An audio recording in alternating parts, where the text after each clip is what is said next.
आज हामीहरू घाँटी खसखस हुनुका विभिन्न कारणको बारेमा जानौँ है त। नमस्कार, म doctor Shruti Manandhar, ENT head and neck surgeon, rhinologist र एन्डोस्कोपिक साइनस सर्जन। घाँटी खसखस हुनु एकदमै आम समस्या हो। यसका विभिन्न कारणहरू छन्। पहिलो कारण भनेको कुनै पनि व्यक्तिलाई भित्र घाँटीमा कुनै इन्फेक्सन्सहरू जस्तै कीटाणुले संक्रमण भएर फ्यारिन्जाइटिस, ल्यारिन्जाइटिस र टन्सिलाइटिसको कारणले हुन सक्छ। अर्को कारण भनेको नाकको एलर्जी जसलाई चाहिँ एलर्जिक राइनाइटिस अथवा साइनोसाइटिसको प्रब्लममा पनि हुन सक्छ। अर्को वायु प्रदूषणले गर्दाखेरि धुलो धुवाँको एक्सपोजरले गर्दाखेरि एलर्जी भएर पनि हुन सक्छ र कुनै व्यक्तिले धूम्रपान धेरै सेवन गर्छ र सुर्तीजन्य पदार्थको सेवन गर्छ भने पनि हुन सक्छ।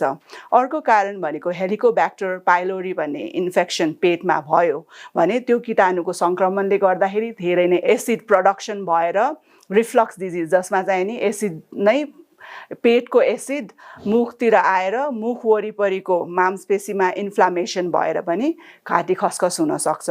अर्को कारण भनेको कुनै व्यक्तिहरू ब्रोङ्कियल एस्थमा छ र उहाँहरूले स्टेरोइडको प्रयोग गरिराख्नु भएको छ र मुख खुला गरिराखेको छैन भने फङ्गल इन्फेक्सन भएर पनि हुन सक्छ। अर्को कारण जस्तै क्यान्सर, जस्तै मुखको क्यान्सर, घाँटीको क्यान्सर अनि खाने नलीको र फोक्सोको क्यान्सरमा पनि हुन सक्छ र धेरै तनाव लिने व्यक्तिहरूमा पनि एसिडिटी धेरै बढेर घाँटी खसखस हुने गर्दछ। त्यसै कारणले यसलाई एकदम सामान्य रूपमा नलिकन समयमा नै यसको कारण पत्ता लगाएर समयमा उपचार गर्न सकेमा शरीरमा हुने विभिन्न नकारात्मक समस्याबाट बच्न सकिन्छ। खुसी रहौँ, स्वस्थ रहौँ। धन्यवाद।